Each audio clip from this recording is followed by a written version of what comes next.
ইমাম মালিক রহমতুল্লাহ আলাইহ বাবাজি মরবেন, ইচ্ছা করেছেন যে আমার মরণটা যেন মদিনায় হয়। মদিনার থেকে উনি বের হন না, যেন ওনার মরণ মদিনায় হয়। আমার আল্লাহ কবুল করেছে। ইমাম মালিক রহমতুল্লাহ আলাইহ মদিনায় ইন্তেকাল করেছে। নবীর বড় আশেক। মদিনায় যতদিন থাকছেন, চলাফেরা করছেন, জুতা পায়ে দেন নাই, স্যান্ডেল পায়ে দেন নাই। লোকেরা বলেছে, হুজুর এত গরমের মধ্যে কেন গো স্যান্ডেল পায়ে দেন না? উনি বলেন, আমার নবী মদিনায় চলাফেরা করেছেন, নবীর কদম মদিনায় পড়েছে, সেখানে স্যান্ডেল পায়ে দিয়া বেয়াদবি করব না। সারা জীবন মদিনায় উনি স্যান্ডেল ঠান্ডা গরমে পড়েন নাই। আমার আল্লাহ কবুল করেছে, জান্নাতুল বাকিতে ওনার কবর হয়েছে। কোথায় কবর হয়েছে? জান্নাতুল বাকিতে। মালিক কবুল করছে, ওনার তামান্না, ইচ্ছা করছে। কতক্ষণ ঠিক কিনা? উনি ইচ্ছা করেছেন, আল্লাহ কবুল করেছেন। নিয়ত করা কার কাজ? বান্দার কাজ। কবুল করা কার কাজ? আল্লাহর কাছে। নিয়ত করতে হবে যে আল্লাহ আমাদেরকে ভালো দিনে মরণ দিও, নবীর দেশে মদিনায় মরণ দিও। আরো জোরে। আমার বানের বাবাজি, যার যেইভাবে বিদায় নিতে হবে, যেইভাবে বিদায় নিতে হবে গো, তার সেইভাবে বিদায় নিতে হবে। পানিতে ডুবে হলে পানিতে ডুবে মরতে হবে রে বাবাজি। কেউ গাড়ির নিচে পড়ে মরে যায়, পানিতে ডুবে মরে যায়, আগুনে জলে মরে যায়। কেউ বাবা শত্রুর হাতে মরে যায়, কেউ আবার বাবাজি হার্ট অ্যাটাক করে মারা যায়, স্ট্রোক করে মরে যায়, বিভিন্ন রোগে আক্রান্ত হয়ে মরে যায়। বাবাজি এক একজন এক একভাবে মরে, ট্রেনের তলে পড়ে মরে যায়। ভাইরা আমার খেয়াল করেন, কেউ আবার বাবাজি স্বাভাবিক মৃত্যুবরণ করে রে। কে কিভাবে কোন জায়গায় কোন সময় মৃত্যুবরণ করবে সেটাও জানে আমার আল্লাহ। সেটা জানে কে? আল্লাহ জানে। তবে চেষ্টা করতে হবে। আপনি নিজেই গাড়ির নিচে সামনে খাড়ি, এখন মরণ তো আল্লাহ দিব, তো গাড়ির নিচে খাড়িলে আল্লাহ বাঁচাইলে বাঁচাই, ভালোকে তোর নাই উস, আমার কে দোষ? কথা হয় না। আমি সেফ থাকতে হবে, তাহলে আল্লাহ সেখান থেকে আমাকে বাঁচাবে, সেখান থেকে আমাকে কি বাঁচাবে। ভাইরা আমার খেয়াল করেন ভালো করে। এই জন্য বাবাজি নিজের জীবনকে মরণের দিকে ঠেলে দিবেন না, মৃত্যুর দিকে ধাক্কা দিবেন না। নিজের জীবনকে মরণের দিকে ধাক্কা দিবেন না বাবাজি। মৃত্যুর দিকে জীবনকে ঠেলে দেওয়া হারাম। মৃত্যুর দিকে জীবনকে ঠেলে দেওয়া হারাম। মরণের দিকে জীবনকে ঠেলে দেওয়া যাবে না রে বাবাজি। ও বাবাজি, ধূমপান সিগারেটের প্যাকেটে লেখা থাকে ধূমপান মৃত্যু ঘটায় দেয়, ধূমপান মৃত্যু ঘটায় দেয় বাবাজি। তাহলে যারা সিগারেট খায়, ধূমপান করে ইচ্ছা করে মরণ ঘটায় দেয়, ধূমপান স্ট্রোক ঘটায় দেয়। তারে যারা খায় ইচ্ছা করে তারা ঘটায় দেয়। সূরা বাকারায় আল্লাহ বারে তাআলা বলেছেন, তোমার জীবনকে মৃত্যুর দিকে ঠেলে দিও না, তোমার জীবনকে মরণের দিকে ঠেলে দিও না। তার মানে যারা সিগারেট খায় তার জীবনকে মরণের দিকে ধাক্কা দেয়। নাউজুবিল্লাহ। মৃত্যুর দিকে কি ঠেলে দেয়? নিজের জীবনকে মৃত্যুর দিকে ধাক্কা দেওয়া হারাম। ঠেলে দেওয়া কি? নিজে নিজে মরণ টানিয়ে আনা, এটা পারে? মরণ চাওয়া জায়েজ? আল্লাহ আমারে নেও না, খেন ভালো লাগে না তো, কয় না? হ্যাঁ, এর ভালো লাগে না। দুনিয়ার চুলার আগুনে জ্বলতো, দুজকে ডুবতো। কথা হয় না? যে কেউ ভালো লাগে না, এর দুনিয়ার চুলার আগুন ভালো লাগে না, এক দুজকের আগুনে ডুবতো। কেউ ডুবতো? দুনিয়ার চুলার আগুনে যদি ভালো না লাগে, দুজকের আগুন কেমন ভালো লাগবে? ঠিক কিনা? আল্লাহ নবী বলেছেন, দয়াল নবী বলেন, দুনিয়ার আগুন আর জাহান্নামের আগুন এমন ভয়াবহ রে। জাহান্নামের আগুন থেকে যদি একজন জাহান্নামীকে উঠাইয়া, একজন জাহান্নামীকে উঠাইয়া যদি দুনিয়ার চুলার আগুনে ফেলে দেওয়া হয়, পালাইতে দেরি লোকটা ঘুমাইতে দেরি করবে না রে। তোমার মাইকটা ফ্রি না বেশি, আমার গলায় বাজে। দুনিয়ার চুলার আগুনে দিলে কি ঘুমায় পড়বে, তুই যে জায়গায় ঘুমায় পড়বে এই জায়গায় ভালো লাগে না, দুজুকে ঢুকতো। নাউজুবিল্লাহ না। ভাইরা আমার খেয়াল করেন, ভালো করে। ও বাবাজি, যুবক বন্ধুরা, আত্মহত্যা করবা না। বাবাজি, অনেক যুবক আছে বাবা বিয়ে করাইছিল না, গার্লফ্রেন্ড। বাবাজি, এই জন্য বিষকে জীবন দিয়ে দে। মেয়েকে বিয়ে দিয়েছিল না তার পছন্দের, মেয়ে বিষকে জীবন দিয়ে দে বাবা। আত্মহত্যা করা হারাম, তার জানা যায় ভালো মানুষ যাওয়া লাগে না রে। ভালো মানুষ জিও না, কারণ এই ব্যক্তি ভালো না। এই ব্যক্তি কি ভালো না। আত্মহত্যা করা যাবে? কতক্ষণ করা যাবে? আত্মহত্যা করা যাবে না। বিষ খায়, গাড়ির নিচে পড়ে, এগুলো হারাম। এগুলো কি?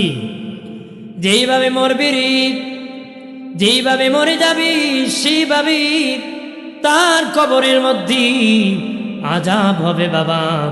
কবরের মধ্যে তার আযাব হবে রে। যে বিষ খেয়ে মরে যাবে তার কবরে কিয়ামত পর্যন্ত বিষ খেয়ে খেয়ে মরবে আর জিন্দা হবে, মরবে আর জিন্দা হবে। এইরকমভাবে আযাব হবে। যে যেভাবে মরে যাবে সে সেইভাবে কবরে আযাব ভোগ করতে হবে। এই জন্য বলে যাই বাবাজি, বলে দেরি আত্মহত্যা করিও না। বানের জীবনের দাম বেশি। একজন মেয়ে তোমাকে বাবাজি চারিয়া চলে গেছে, এই জন্য জীবন দিয়ে দিতেছে। ওই মেয়েটা বিয়ে বসে বাবাজির স্বামী নিয়ে আনন্দ করতেছে, ছেলে মেয়ের মা হয়েছে, আর তুমি জাহান্নামের আগুনে জ্বলতেছো রে যুবক। সাবধান, নারীর অভাব নাই, বিবাহ করলে অভাব নাই। কেন রে? একজনের জন্য জীবন দিয়ে দিবে। মা বোনেরা, রে বোনেরা, ওই যুবকের জন্য তুমি জীবন দিয়ে দিবি রে। ওই যুবক তোমাকে বিয়ে করে নিয়ে হয়তো তালাক দিয়ে বিদায় দিতে পারে রে।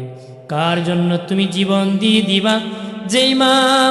যেই মা পেটে বহন করেছি 10 মাস, মালাতি কষ্ট করেছে, মা প্রসব যন্ত্রণায় কষ্ট করেছে, মা দুধ পান করাইছে 25 বছর পর্যন্ত। একটা ছেলেকে মা ক্রিয়া ধরে রাখি, একটা মেয়েকে 18 বছর পর্যন্ত মা ক্রিয়ে ধরে রাখে, যতদিন বিয়ে না হোক আঁকিয়ে ধরে রাখি। বাবাজি, যে মা বাবা এত পরিশ্রম করে তোমাকে আমাকে লালন পালন করলো, 3 মাস আর 4 মাস ফোনে কথা বলে বাবা, তার জন্য ভক্ত হয়ে মা বাবার অবাধ্য হয়ে যায়, পরিণামে ধ্বংস হয়ে যায়। একটু চিল্লায় বলি নাউজুবিল্লাহ। কি হয়ে যায়? ধ্বংস হয়ে যায়। আমার প্রাণের বাবাজি, খেয়াল করেন ভালো করে। প্রাণের বাবাজি, এই জন্য বাবাজি জীবনকে মৃত্যুর দিকে ঠেলে দিবেন না। এটা ভোকামি বাবা, যার জ্ঞান নাই সে ভোকামি করে। তবে আল্লাহ জ্ঞান দিয়েছে বাবাজি, মানুষ জীবনকে প্রথম মায়া করে, সম্পদকে দ্বিতীয় মায়া করে, তৃতীয় মাওলাদকে মায়া করে রে। এই জন্য জীবন বাঁচানোর জন্য রে সদর হাসপাতালে যায় মানুষ, উসমানী মেডিকেলে যায়, ঢাকাতে যায়, ইন্ডিয়া যায়, সিঙ্গাপুর যায়, লন্ডন যায়, আমেরিকা যায়, তারপর জীবন বাঁচাতে পারে না রে। জীবন কি বাঁচাতে পারে না? আপনি এই 2 গুলো চলেনি তো কিছু বুঝি না। ভাইরা আমার খেয়াল করেন ভালো করে। প্রাণের বাবাজি, এই জন্য বলে দেই মরণ একদিন ঘেরাও করবি, মালাকুল মউত এসে যাবে রে। কার কিভাবে মরতে হবে, কিভাবে বিদায় নিতে হবে বাবা, একটা দৃষ্টান্ত দিই। কিভাবে মরণ যেভাবে সেভাবেই হবে রে। একজন ব্যক্তি ছিল বাবাজি, একজন মহিলা, তার বাড়ির মধ্যে একজন গোলাম থাকত রে, গোলাম। ওই মহিলা সন্তান প্রসব করেছে, বাচ্চা প্রসব করেছে। সন্তান প্রসবের সময় আগুন বড় উপকারী, আগুন বড় উপকারী। সন্তান প্রসবের সময় আগুন বড় উপকারী বাবা। আগুন বড় উপকারী। তখন গোলামকে ডেকে বলে, গোলাম আগুন আনো রে। গোলাম বের হয়েছে আগুন আনার জন্য। একজন দরবেশ আসিয়া বলে, ও গোলাম, তুমি কার জন্য আগুন আনবা? তোমার মনিবের ঘরে একটা কন্যা সন্তান হয়েছে, ওইটা 100 যুবকের সাথে জেনা করবে আর একটা মাকড়সার কারণে মরণ হবে। এর কারণে আপনি ঠিক করতে পারবেন না, কারণ একজাস্ট মেশিন আনেন নাই, একত্র করেন না, দুইটা দুই দেশে দিচ্ছেন, হইবে কেমন? এটা নিয়ন্ত্রণ করার তো একটা মেশিন আছে। আমরা তো প্রতিদিন কত বুঝি না, ফদিলিতে বুঝি, সব বালা, আপনার মেশিন পত্র সব বালা, আপনার মেশিনও বালা, যন্ত্র বালা, কিন্তু আপনি অ্যাডজাস্ট করেন না, এগুলো আপনার দোষ। এমন না যে মাইক বালা না, মাইক বালা, আপনি বালা না আজকাল, কেউ পারবেন না, এটা অ্যাডজাস্ট মেশিন জানেন তো, চলে তো বলি টিসি মারছে আমার বাবা। আমার আগের হুজুর তো রেগুলার কথা কন, হুজুর একদিন জজবা দিয়ে বলে গেছে, আমি তো ডেলি কথা বলি, ফুদিলি বুঝি মাইক কি কর। আসেন একটু দোষে বলি, আল্লাহুম্মা সাল্লি আলা।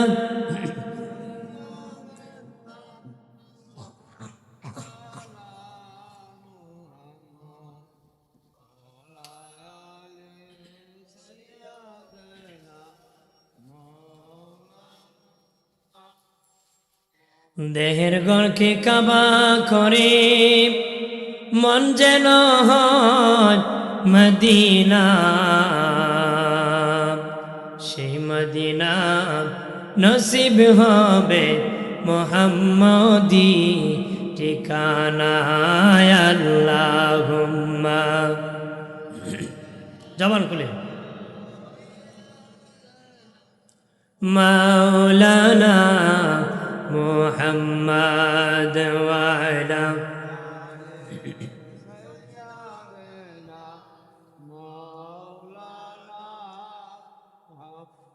ভাইরা আমার খেয়াল করেন ভালো করে, গোলাম কি দরবেশকে বলে, গোলাম তুমি কার জন্য আগুন আনবে রে?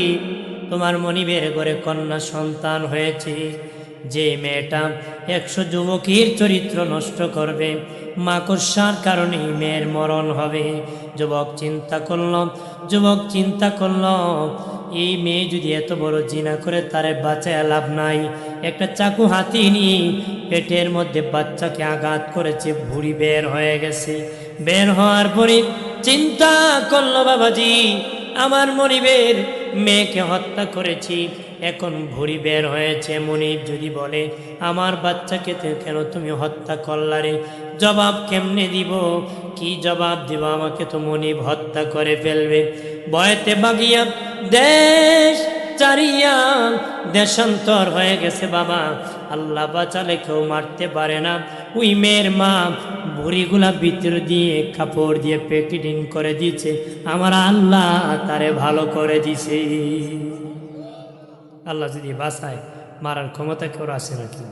জোরে কেউ যদি উপরে উঠে পায়ে ধরে টাইনা লামানি যায়, আল্লাহ উঠাইলে কেউ নামাইতে পারে না, জ্বলতে পারে, খালি চুলকার কয়ে কাম হইছে না, কথা হয় না, আছে কি না?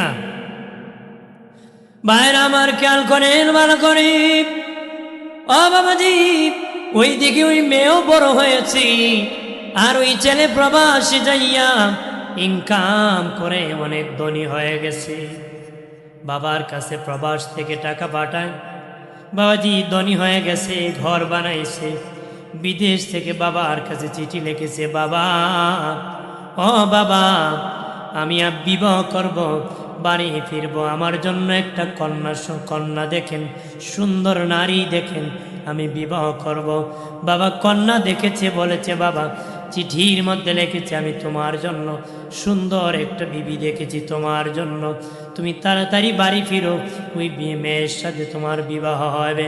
ঠিক ওই যুবক বাড়ি ফিরার পরে একজন মেয়ের সাথে তার বিবাহ হয়ে গেল। বাসর ঘরে যখন ঢুকে গেল, ঢোকার পরে বাবাজি বাসর ঘরে যায় দেখলো তার বিবির পেটের মধ্যে কাটার দাগ আছে। পেটের মধ্যে কি আছে? ডেকে বলে, বিবি রে, আরে বিবি, এটা কিসের দাগ? মেয়ে ডেকে বলে, তার বিবি ডেকে বলে, স্বামী, আমাদের ঘরে একটা গোলাম থাকতো। ওই গোলাম আমি যেদিন পৃথিবীতে এসেছিলাম, আমার মা বলেছিল আগুন আনার জন্য, সে আগুন না নিয়া উল্টা আসিয়া চাকু দিয়ে আমার পেটে আঘাত করে ভুঁড়ি বের করে দিয়েছে। আল্লাহ বাঁচালে কেউ বাঁচাতে পারে না, মারতে পারে না রে স্বামী। তখন আমার মা আমাকে সিলি করে দিয়েছে, আল্লাহ আমাকে ভালো করে দিয়েছে। তখন ওই গোলাম, ওই লোকটা বুঝতে পারলো এটি যে মেয়েটাকে আমি আঘাত করেছিলাম সেই মেয়ে। ডেকে বলে, আমার বিবি, যেহেতু খবর সত্যই হয়ে গেছে, তোমার সাথে আমার বিবাহ হয়ে গেছে, যে কারণে তোমাকে আমি হত্যা করতে চেয়েছিলাম। একজন বুড়া দরবেশ আমাকে বলেছিল তুমি নাকি 100 যুবকের চরিত্র নষ্ট করবা, জেনা করবা, আর তোমার মরণ মাকড়সার কারণে হবে রে। বিবি বলো রে, সত্য করে বলো। তখন বিবি ডেকে বলে, স্বামী, সবই আপনি জানেন, গোপন করা দরকার নাই, বলে দি বিবি। স্বামী রে, আমি বিবি বলতেছি, আপনার কাছে বিবাহ বসার আগে আমি 100 যুবকের চরিত্র নষ্ট করছি। একটু চিল্লায় বলে নাউজুবিল্লাহ। কি করছে? 100 যুবকের চরিত্র নষ্ট করছে। ওই তার বিবি ডেকে বলে, স্বামী রে, স্বামী, আল্লাহ মাফ করবনি, আমার আল্লাহ ক্ষমা করবনি, আল্লাহ মাফ করবনি, তওবা কর। তার স্বামী ডেকে বলে, বিবি, যদি তওবা করো রে, আমার আল্লাহ ক্ষমা করে দিতে পারে। তবে বিবি, একটা সত্য বেলা আমার একটা বাকি আছে রে বিবি। কার একটা কোনটা? দরবেশ বলেছিল মাকড়সার কারণে তোমার মরণ হবে। বিবি রে, বিবি, এখন নিশ্চিত তোমার মাকড়সার কারণে মরণ হবে। যেহেতু বিবাহ করেছি, তোমাকে রক্ষা করা আমার দায়িত্ব।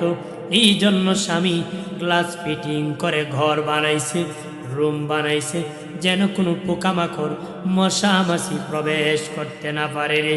গ্লাস ফিটিং করে ঘর বানাইছি, রুম বানাইছি, যেন কোনো মশা মাছি প্রবেশ না করতে পারে। বাবাজি একদিন রাতের বেলা বিবি স্বামীরে, বাবাজির রুমটা ঝাড়ু দিতেছি, বিবি স্বামীরে ডেকে কয়, স্বামী দেখেন গো, এটা এনে মাকড়সা, একটা মাকড়সা গ্লাসের ভিতর দৌড়াদৌড়ি করতেছি। স্বামী ডেকে বলে, রে আমার বিবি, এটি হলো মাকড়সা, ওই মাকড়সার কারণে তোমার মরণ হবে বলেছে, তোমার মরণ হবে বলেছে।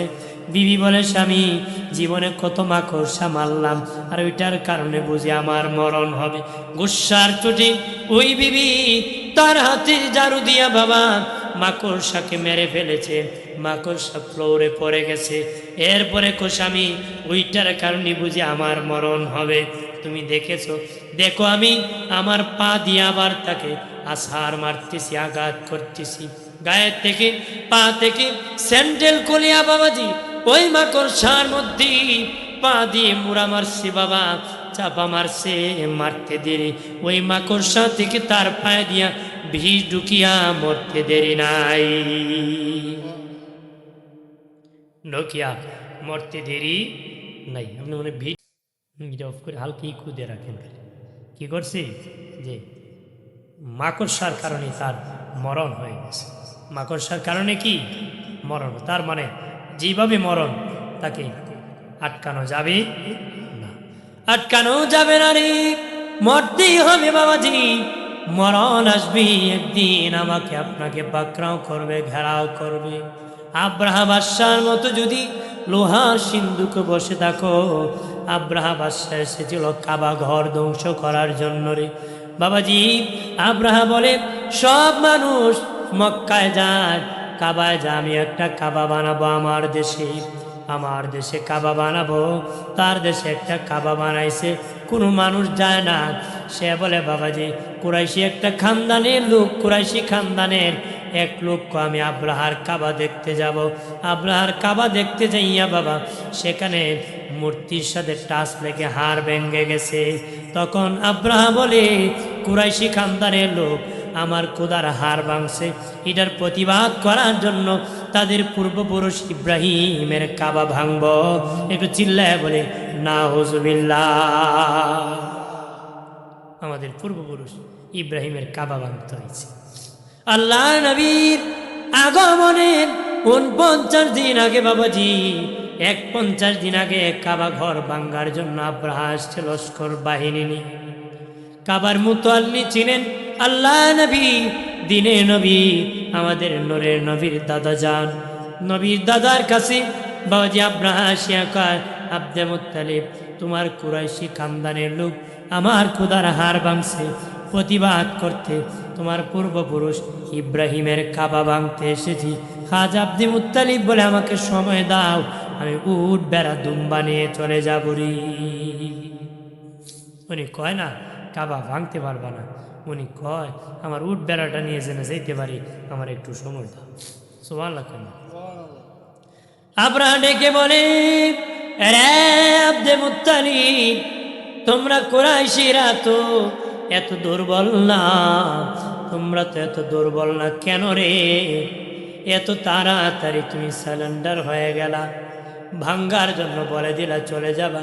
খাজা আব্দে মুত্তালিব বলে, যার ঘর সে রক্ষা করবে, ঘরের মালিক আমি না, ঘরের মালিক হলেন আল্লাহ, আল্লাহই তার ঘর রক্ষা করবে। আমি উট বেড়া দুম্বার মালিক, আমারটা আমি রক্ষা করব। আরো জোরে কর। বাইরে আমার খেয়াল করেন ভালো করে, আব্রাহার প্রাণ কাইপা উঠছি। আব্রাহা ফেরাউনের ঘটনা জানে, নমরুদের ঘটনা জানে বাবাজি, তারপরও পিছপাও হয় নাই নিজের ইজ্জত রক্ষা করার জন্য রে, পিছপাও হয় নাই নিজের সম্মান রক্ষা করার জন্য সামনে এগিয়ে গেছে। আল্লাহ বলেন, আব্দে মুত্তালিব যখন আমার ঘর আমার কাছে সফরদ করেছে, আমি তখন ঝাঁকে ঝাঁকে পাখি পাঠায় দিছি, 2টা করে মসুরি ডালের মতন কণা দিয়েছি, আর তারা আব্রাহা গোষ্ঠীর উপরে এইভাবে নিক্ষেপ করেছে, আর আমি তাদেরকে মিসমার করে দিয়েছি। কেমন ভাবে মিসমার করেছি? গরু বকরি ঘাস খেলে যেমনি ভাবে আম পাতা জাম পাতা একত্র চেঁচা দিলে যেমন কোনটা আম পাতা জাম পাতা চিনার কুদরত থাকে না, আল্লাহ বলেন আব্রাহা গোষ্ঠীকে আমি এমন ভাবে মিসমার করেছি, কোনটা হাতি কোনটা আব্রাহা চিনার কোনো কুদরত রাখি নাই। কুদরত রাখে নাই কেন? আম পাতা জাম পাতা বড়ি পাতা একত্রে শেষলে কোনটা জাম পাতা আম পাতা চিনা যাইব? আল্লাহকে এইভাবে আব্রাহা গোষ্ঠীর আমি চেঁচা দিছি। কি দিছি? চেঁচা দিছি। ভাগিয়া চলে গেছিল আব্রাহা দিয়ে লোহার সিন্ধুকে বসছিল। পাখিরা আল্লাহ কণা তো বাকি আছে, আল্লাহকে লোকও বাকি আছে, কারণ যতজন লোক ততটা আমি পাথর দিয়েছি, খুঁজে বের করো। শেষে আব্রাহাকে লোহার সিন্ধুকে খুঁজে পাথর মারা হয়েছে, ওই কণা মারা হয়েছে, সাথে সাথে মরে গেছে। সাথে সাথে কি মরতে হবে বাবাজি? ও বাবাজি, মালাকুল মউত যেদিন তোমার আমার বাড়ি হাজির হবে, রূহ কবজ করার জন্য যখন হাজির হবে গো, বাবার সামনে ছেলে নিয়ে যায়, ছেলের সামনে বাবারে নিয়ে যায়। 80 বছরের দাদা আছে, বাবাজি 1 বছরের নাতি মরে গেছে রে, কাউকে ছাড়বে না, কাউকে ছাড়বে না। এলাকার মা বোনেরা, ও মা, এলাকায় এসেছিল লাল শাড়ি পরে গো, যেদিন মরে যাবা সাদা কাপড় পরে রাখা হবে। কি পরে রাখা হবে? এই জন্য বলে যাই, ও বাবাজি, ইমানদারের মরণ হয় একরকম, বেঈমানের মরণ হয় একরকম। একজন ইমানদার মরার সময় বাবাজি কেমন মরণ হয়? সহজ হয়, মুচকি হেসে যায়, কপাল ভিজে যায়, নাক বড় বড় ছিদ্রি হয়ে যায়, ওই লোকটা জান্নাতি, জান্নাতি। একটু চিল্লায় বলে সুবহানাল্লাহ। যার নাক সিদ্রি বড় হয়, যার কপাল ভিজে যায়, ওই লোক জান্নাতি মরণ করেছে। সুবহানাল্লাহ। আর জোরে দোষে পড়ে আল্লাহুম্মা সাল্লি আলা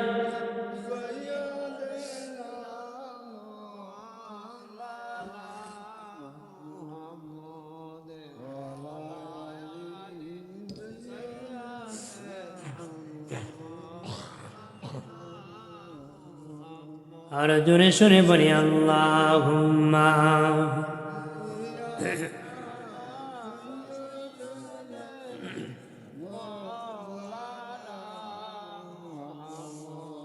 ওয়া আলা আলি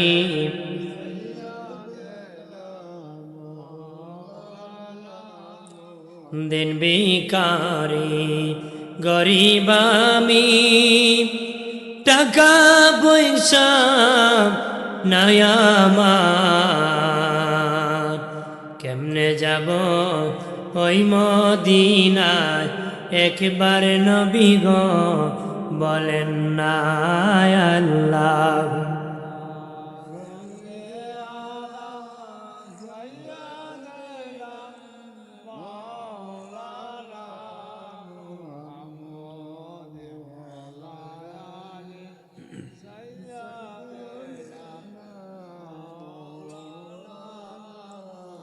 আজরাইলের সুরত যখন মোদের সামনে রাখিবে,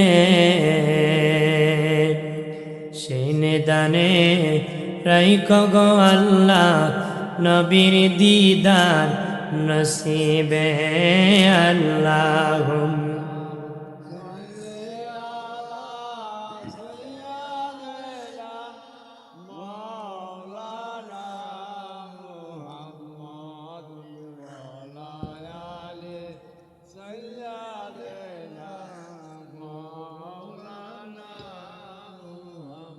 আমার বানের বাবাজি, রে দুস্থ বুজুর্গরা, একজন ইমানদারের মরণের সময় খুব সহজে মরণ হয়ে যায়। আটার কাই থেকে চুল আনতে যেমন আটার কাই টের পায় না, মায়ের দুধ খেতে খেতে সন্তান ঘুমায় পড়ে যেমন টের পায় না রে, একজন ইমানদারের তেমনি মরণ হয়। একজন কাফির যেমন কষ্ট হয় একটা নাফরমানের মরণের সময়, তেমনই কষ্ট হয় রে। রগগুলা চাষ টাস করে ছিঁড়ে যায়, প্রস্রাব পায়খানা পর্যন্ত করে ফেলে, ভয়ঙ্কর ভয়ঙ্কর অবস্থা হয়ে যায় বাবাজি। এমন ভয়ঙ্কর হয় যেটার মধ্যে ভয়াবহ রে। একটা সুদকুর ঘুষকুর হারামকুর যেদিন মরণের সময় হয়ে যায় ভয়ঙ্কর হয়ে যায়। কারণ হালাল ইনকাম থেকে বাবা সুঘ্রাণ বের হয়, সুদ থেকে বাবা পায়খানার গন্ধ বের হয়, বদকু বের হয়। এটা না পাক, সুদ খাওয়া সুদের টাকা হলো না পাক, হারাম হারাম হারাম বাবা। মরণের সময় রে যারা সুদ খাও রে, বাবাজি এমন ভয়ঙ্কর মরণ হবে রে। সুদ করে 70টা গুনাহ বাবা। সবচেয়ে বড় গুনাহ হলো আল্লাহর সাথে যুদ্ধ করা, সবচেয়ে ছোট গুনাহ হলো আপন মায়ের সাথে জেনা করা। জেনা করা সুদকুর বড় খারাপ বাবাজি, সুদকুর বড় খারাপ। কুকুরের মেজাজ যেমন সুদকুরের মেজাজ তেমন, কুকুরে যেমন ঘা ঘে করে সুদকুর তেমন ঘে ঘে করে। দুনিয়ার বাবাজি তোমার পেটে যেমন কোনো খাবার পেটে দিলে যেমন বের করতে পারবেন না, সুদকুরের কাছ থেকে টাকা নিয়ে তোমার জান বাঁচবে না। দিতেই হবে বাবা, দিতেই হবে রে। মরণের সময় তার বড় ভয়ঙ্কর অবস্থা হবে রে, কঠিন হবে, কঠিন ভয়াবহ রে। মরণের যন্ত্রণা তার বড় ভয়াবহ হবে রে, ভয়াবহ হবে। আল্লাহ নবী দিনে নবী নূরে নবী বলেন বাবা সাহাবীরা তোমাদের সামনে কঠিন বিপদ আছে 5টা রে। সাহাবায়ে কেরাম বলে নবী কি বিপদ? নবী বলেন 5টা বিপদ। 1 নম্বর মরণের তুফান, মরণের বিপদ। 2 নম্বর মুনকার নাকির ভয়াবহর বিপদ। 3 নম্বর কবরের চাপের বিপদ। 4 নম্বর ফুলসিরাতের ফুলে মিজানের পাল্লার বিপদ। 5 নম্বর ফুলসিরাতের ঘাটের বিপদ, ফুলসিরাতের ফুলের বিপদ রে। এর মধ্যে প্রথম বিপদ মরণ যন্ত্রণার বিপদ রে। ভাইরা আমার খেয়াল করেন 80 বছর যদি হায়াত পান, 80 বছরের ভিতরে ইবলিস আপনাকে ধোঁকা দিয়েছে, পথভ্রষ্ট বানাবে, বেঈমান বানাবে, জাহান্নামী বানাবে। 80 বছরের তার মেহনত, তুই ইবলিসের মেহনত, তোমার পাছনের যে মেহনত করেছে ওটা একত্র করে যত হবে, মরণের সময় এর চেয়ে বেশি মেহনত করে তোমাকে বেঈমান বানানোর জন্য রে। দিনের নবী বলেছেন, মরণের সময় একটা লোক যখন মৃত্যুর সময় এসে যায়, তার সামনে তার বাবার সুরতে ইবলিস এসে যায়, মায়ের সুরতে এসে যায়, তার আপনজনের সুরতে তার সামনে হাজির হয়ে যায়। হাজির হয়ে বলে, রে আমার সন্তান, তুমি আল্লাহকে বলে যাও, তুমি রাসূলকে বলে যাও, ঈমান থেকে বিচ্ছিন্ন হয়ে যাও। কেন হব? আল্লাহ মানিয়ে আমি ফায়দা পাই নাই, আমি খুব কষ্টে আছি। ইবলিস বাবাজি মা বাবার সুরত ধরে ধোঁকা দেয়, বিভিন্নভাবে ধোঁকা দিতে থাকে, বিভিন্নভাবে তার অস্ত্র ব্যবহার করে বেঈমান বানাবে, তোমাকে কাফির বানানোর জন্য রে। যার ঈমান মজবুত আছে, যার ঈমান মজবুত আছে বাবাজি, ঈমান শক্ত আছে, সে কোনোদিন বেঈমান হবে না রে বাবাজি। মরণের সময় হাসবে, আমার নূরের নবীরে দেখবে, কালেমা পড়ে জান্নাতের ঘ্রাণ পাবি। আর জোরে, মরণের সময় রে একজন নেককার আল্লাহওয়ালার মরণের সময় রে তার সামনে বাবাজি আজরাইল জান্নাতটা তুলে ধরে, জান্নাতটা তুলে ধরে। জান্নাত আজরাইল কত বড় জাননি বাবাজি, আজরাইল কত বড় বুঝবেন তার হাতের বর্ণনা দিলে। নবী বলেন, তামাম দুনিয়াটা হলো আজরাইল হাতে একটা প্লেট, তোমার বাতের প্লেটটা যেমন, তামাম দুনিয়াটা আজরাইলের কাছে তেমন। বাতের প্লেট থেকে খাবার খেতে যেমন তোমার কোনো সমস্যা নাই, তামাম পৃথিবীর মানুষের রূহ কবজ করতে আজরাইলের কোনো সমস্যা নাই, কবজ করতে তার কোনো অসুবিধা হয়। বাইরে আমার খেয়াল করেন, ভালো করেন ও বাবাজি, এই জন্য মরতেই হবে, মৃত্যু তোমাকে ঘেরাও করবে। আল্লাহওয়ালা হতে হবে, যেন আল্লাহওয়ালার মরণ হয়, সহজ মৃত্যু হয় রে। নবীকে দেখতে পারে, নবীকে দেখতে গেলে জীবনের চেয়ে নবীরে বেশি ভালোবাসতে হবে, ঠিক কিনা? না সকালে একটা, বিকালে আরেকটা, বেটা দুরুদ পড়ে, আরেক বেটা বয়ে বয়ে ব্যঙ্গ করে, আছে কিনা? দুরুদের বিরোধিতা করে, এটা চলবে? নবীর উম্মতের খাতায় নাম থাকতে হবে, আর উম্মতের খাতায় থাকলে দুরুদ নিয়ে ব্যঙ্গ করবে না, মাতেন না, ঠিক কিনা? আমি বলি, এক শ্রেণীর লোক দুরুদ পড়তে চায় না, ছাগল যেমন পানিতে নামতে চায় না, এরাও দুরুদ পড়তে চায়, কথা হয় না। ছাগল পানিতে নামে না, ওটা আসমানে মেঘ দেখলেই যে ভা ভা করে ব্যয় ব্যয় করে, আসমানে মেঘ দেখলে কি ভ্যা ভ্যা করে কান্দে, যে না জানি বৃষ্টি এসে যায় আমি ভিজে যাই। এক মালিক চাইছিল পানিতে নামাইব, ছাগলটা পানি দিয়ে নাইমা রশি টানে, ছাগল সামনে দুইটা ট্যাং যেমন কুটি মারছে, দেখছি না আপনারা? আমি দেখছি সামনে দুই ট্যাং দেখি এমন কুটি মারে, মারাত্মক, মানে গরু নামানো যায়, ছাগল নামানো কথা হয় না, ঠিক কিনা? নামানো যায় না, বেড়ে টানতে টানতে রশি সিরা দিছে, খালো বুড়, পিছনে ছাগল মারছে দৌড়, ঠিক কিনা? আমার এক শ্রেণীর মুসলমান আছে, দুরূদ শরীফ দেখলে মারে দৌড়, ক্যাম করলে আরো দৌড়, ছাগলের মতন খালি দৌড়ে, কথা হয় না। ছাগল মার্কা হবেন না আশেক মার্কা হবে? আশেক মার্কা, আমরা আশেক মার্কা, সুবহানাল্লাহ কর আর জোরে। আমার বানের বাবাজি, এই জন্য মদিনার নবীর সাথে প্রেম লাগাতে হবে, ভালোবাসা লাগাতে হবে, লাগাতে গেলে জান্নাতের ঘ্রাণ পাবারে, জান্নাতের ঘ্রাণ। নবীকে বাবাজি যে একটু জান্নাতি, মরণের সময় আজরিল তারে জান্নাতটা দেখাইতে হাসতে হাসতে মরে যায়, আর নবীর আশেক হলে আল্লাহর নবীর নূরানি চেহারা মরণে দেখতে পায়।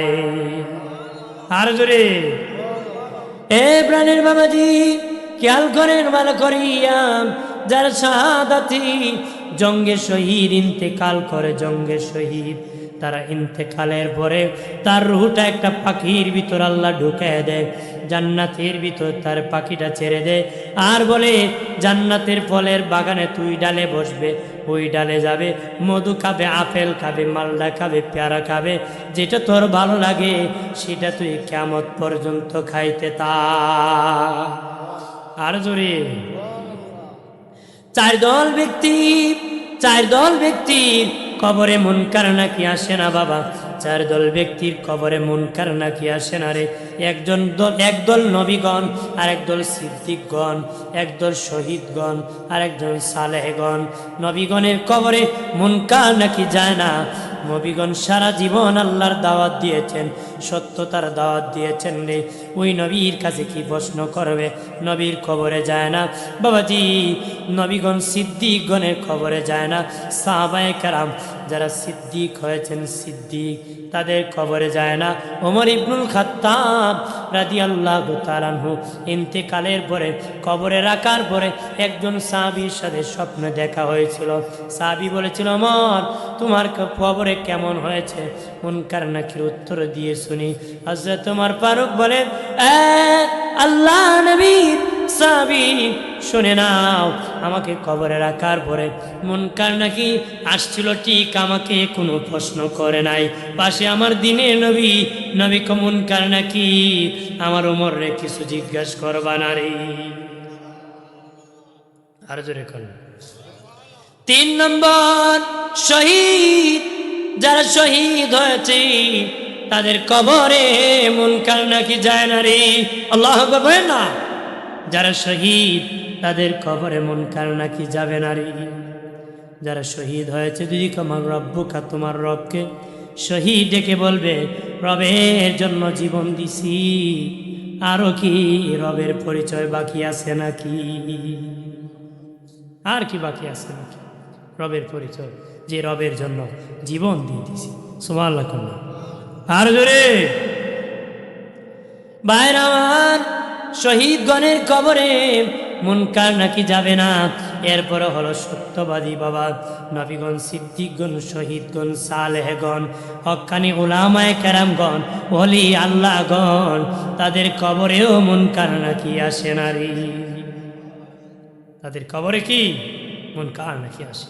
মুনকার নাকি আসার আগে দুজন ফেরেশতা আছে, নাজির এবং বাশীর। তারা আসিয়া মানদণ্ড করে, যাচাই করে।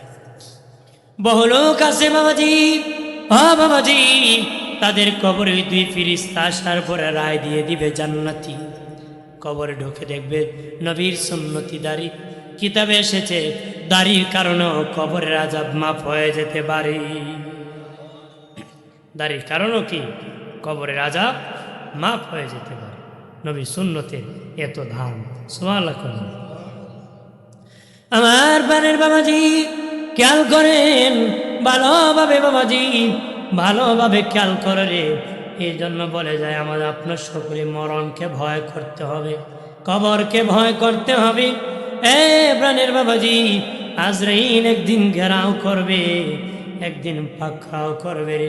কবরে যখন রাখা হবে, প্রশ্ন করা হবে, উত্তর দিতে পারলে জান্নাত, না দিতে পারলে জাহান্নাম। আল্লাহ বলবেন, কবরের মাই যারা উত্তর দিয়ে দিছ, তোমাদের কবরে তোমরা ঘুমায় পড়ো। ফেরেশতারা বলবে, কতদিন ঘুমাবা? ইয়াউমাল কিয়ামা, কিয়ামত পর্যন্ত ঘুমাইতে থাকো। একটা নাফরমান সুৎকুর কুসকুরের কবরে বাবা আযাব নাজিল হয়ে যাবে, উত্তর দিতে পারবে না রে। একজন ফেরেশতা মোটা একটা বেন্দা নিয়ে কবরে আসবে, আসিয়া তার বাবা একটা বাড়ি মারবে, 70,000 গজ নিচে দাবায় দিবে, আবার উঠাবে, আবার বাড়ি মারবি, আবার উঠাবি, আবার বাড়ি মারবি। এইভাবে বাবাজি তাকে উঠাবে আর বাড়ি মারবে। সে চিৎকার করবে, চিৎকার করে আওয়াজ করবে। আল্লাহ নবী বলেন, ওর চিৎকারের আওয়াজ যদি পৃথিবীর মানুষ শুনত, মানুষ ঘর বাড়ি ফালায়া পাগল পারা হয়ে যেত। কবরেরই আযাব যদি মানুষ দেখিত, ঘর বাড়ি পালায়া মানুষ ভাগিত। কবরেরই মানুষ দেখি তো ঘরবাড়ি বাংলায়া মানুষ বাগিত আল্লাহ ও মারহাবা।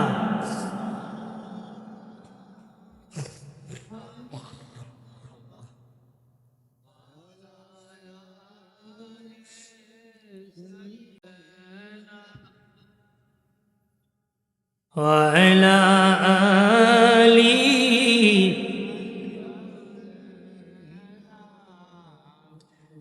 আজরাইল শিয়াজেদি নিবে প্রাণ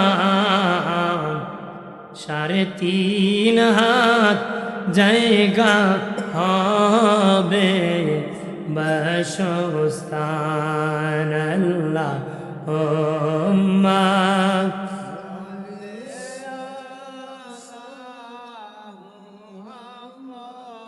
وعلى آله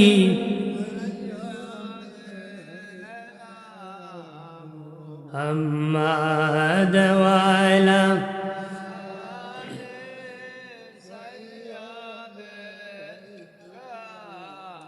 আমার প্রাণের বাবাজি কবরের আযাব এত ভয়াবহ রে, কিয়ামত পর্যন্ত এইভাবে বাড়ি দিতে থাকবে। কবর এমন একটি গাঠি, আর বাবাজি শেষ হবে না রে, শুরু আছে শেষ নাই। নবী বলেন বনি আদম সন্তানের দুটো জিনিস কবরে যায় আফসোস মিটবে, দুটা জিনিস, একটা হলো হায়াত আর একটা হলো তার পেট। দুনিয়ায় পেট ভরে না, আর হায়াতে তার তৃপ্তি মিটে না রে। কেমনে মিটবে বাবা? নূহ নবী 1450 বছর হায়াত পেয়েছে, 950 বছর দাওয়াত দিয়েছে। মরণের সময় আজরাইল বলে নূহ নবী কেমন লেগেছে?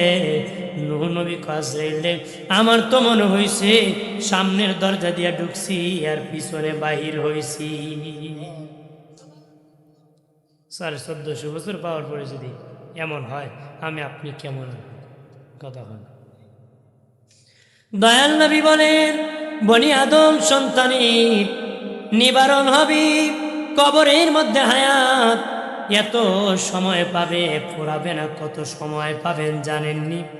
সর্বশেষ যে লোকটাকে কবরে রাখা হবে, ওই লোকটাও 40,000 বছর কবরে থাকতে হবে মাটির নিচেরই। আপনার বক্স দুইটা বন্ধ করে খালি মাইকটা দিয়ে দিন, আমি এটাতে আরাম পাইতেছি। খালি মাইক দিয়ে দিন, বক্স একদম অফ করে দিন। দুটোটা আমার মাইক, দুটোটাতে মাইক দিয়ে দিন, দুটোটা মাইক। হ্যাঁ, আমার ভালো লাগছে। কবরে কি হবে বলেন? কি বলেছি? কথা হয় না। হ্যাঁ, 40,000 বছর মাটির নিচে থাকতে হবে। এইগুলো বাড়াই দিলাম। 40,000 বছর মাটির নিচে থাকতে হবে কবরে বাবা। মাটির নিচে 40,000 বছর থাকতে হবে রে। এমন বাবা বজেন আমরা কত বছর ঘুমাতে হবে, আমরা কত বছর ঘুমাবো রে। আর খিদা নিবারণ হবে পেটটা। 7 দিনের মাথায় পেটটা ফেটে যাবে, 7 দিনের মাথায় পেটটা ফেটে যাবে। কবরের মাটি তার পেটে ঢুকে যাবে, সেদিন তার পেট ভরপুর হয়ে যাবে। আর জরুরি ভাইরা আমার খেয়াল করেন ভালোভাবে, অপ্রাণের বাবাজি। এই জন্য বলে যে আল্লাহর নবী বলেছেন তোমরা হায়াত থাকতে হায়াতের কদর তাকু করো। দুনিয়ায় হায়াত থাকতে হায়াতের কদর করো রে। টাকা থাকতে দান করো, হায়াত থাকতে ইবাদত করো রে।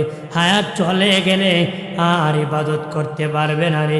অপ্রাণের বাবাজি কবরে তো ভয়াবহ রে। দিনে নবী বলেন ডান দিকের হাত বাম দিকে যাবে, বাম দিকের হাত ডান দিকে যাবে, চুরমার করে ফেলবে, রুই রুই করে ফেলবে রে। কবরের মাইয়িত প্রথম দিন দিয়ে মায়ের স্তন থেকে দুধ খেয়েছিল, সে দুধটা পর্যন্ত বাহির হয়ে যাবে, এমন চাপা মারবে। কবর একা ঘর রে। কবর বলে এ মানুষ আমি একা ঘর, তুমি খাও, তোমার সঙ্গী আনিও, আমল আনিও। বাবাজি জান্নাতি কবরে দেখবে তার মাথার কাছে একজন বন্ধু, তার ডানে আর একজন বন্ধু, বামে আর একজন বন্ধু, তার পায়ের কাছে আর একজন বন্ধু। মাথার কাছে বন্ধুকে ডেকে বলবি তুমি কে? বলবে আমি তোমার কোরআন। তুমি যে কোরআন তেলাওয়াত করেছিলা, কোরআনকে ভালোবেসেছিলা, কোরআনকে চুমকেছিলা, কোরআনকে মহব্বত করেছিলা রে, আমি সেই কোরআন, আমি তোমার বন্ধু রে। কোরআনকে বলবে বন্ধু কতদিন থাকবা? কোরআন বলবে কিয়ামত পর্যন্ত থাকবো, একদম জান্নাতে পৌঁছানো আগ পর্যন্ত তোমার বন্ধু হয়ে থাকবো। আরো জোরে কর। এরপরে দেখবেন বাবা ডান দিকে বলবে আমি নামাজ। তুমি কে? বলবে আমি নামাজ। তুমি আমার বন্ধু নামাজ। কতদিন থাকবা? জান্নাত পৌঁছানো আগ পর্যন্ত তোমার সাথে থাকবো। বাম দিকে দেখবি, বলবে বন্ধু তুমি কে গো? বলবে আমি হলাম রোজা, আমি হলাম রোজা। বন্ধু তুমি কতদিন থাকবা? জান্নাতে পৌঁছানো আগ পর্যন্ত বন্ধু থাকবো রে। পায়ের কাছে দেখবে আর একটা বন্ধু, ও বন্ধু তুমি কে?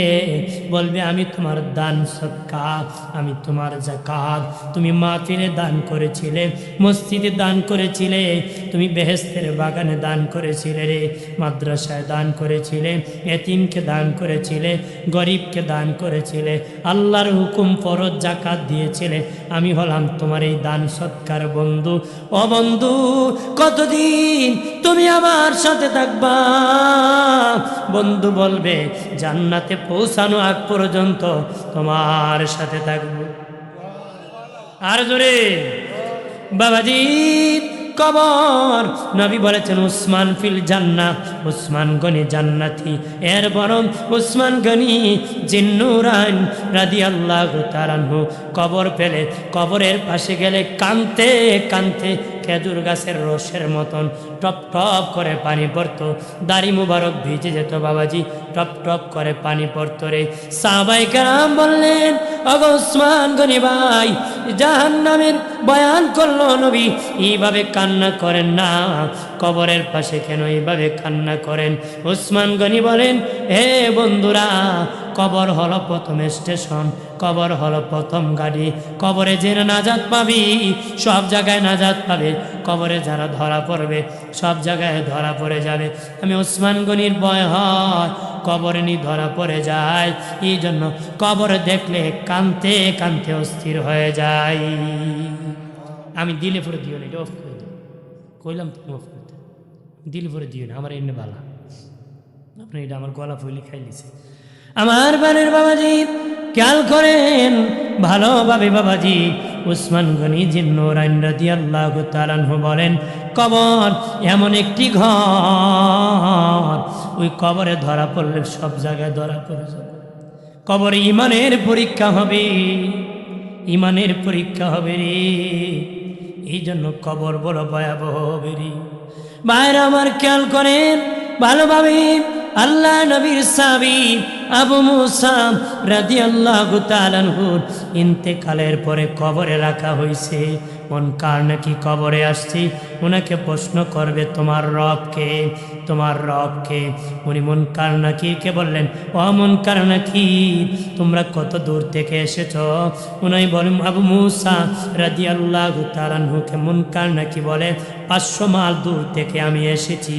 আবু মুসা রাদিয়াল্লাহু তাআলা আনহু ডেকে বলেন এ মুনকার নাকির, তোমরা যদি 500 মাইল দূর থেকে আসি আল্লাহকে ভুলো নাই, আমি আবু মুসা কয়েক হাত উপর থেকে এসেছি, এত তাড়াতাড়ি আল্লাহকে ভুলে যাব নাকি?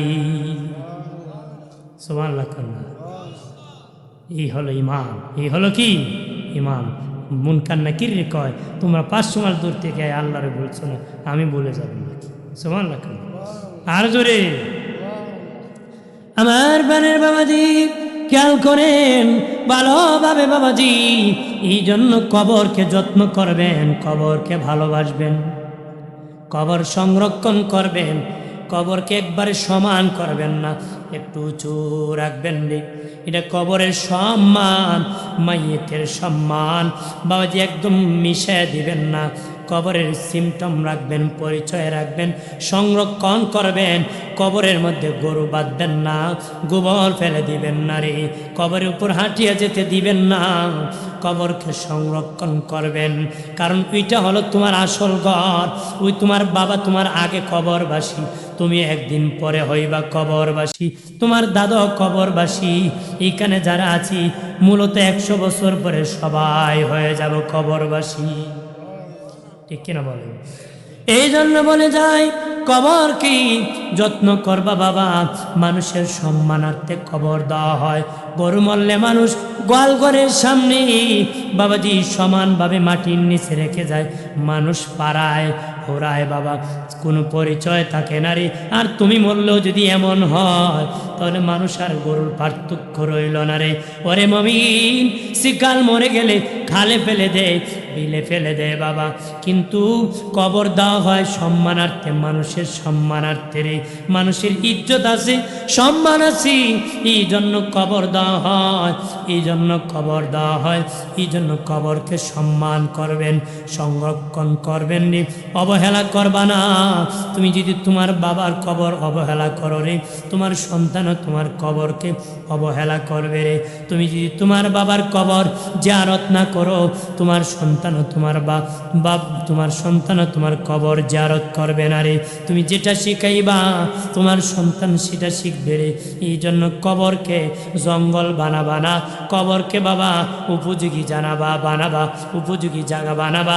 আমরা এমন জঙ্গল বানাই, কবরস্থানকে এমন জঙ্গল বানাই, রাত্রে যাইব দূরের কথা, দিনের বেলায় মানুষ ভয় পায়।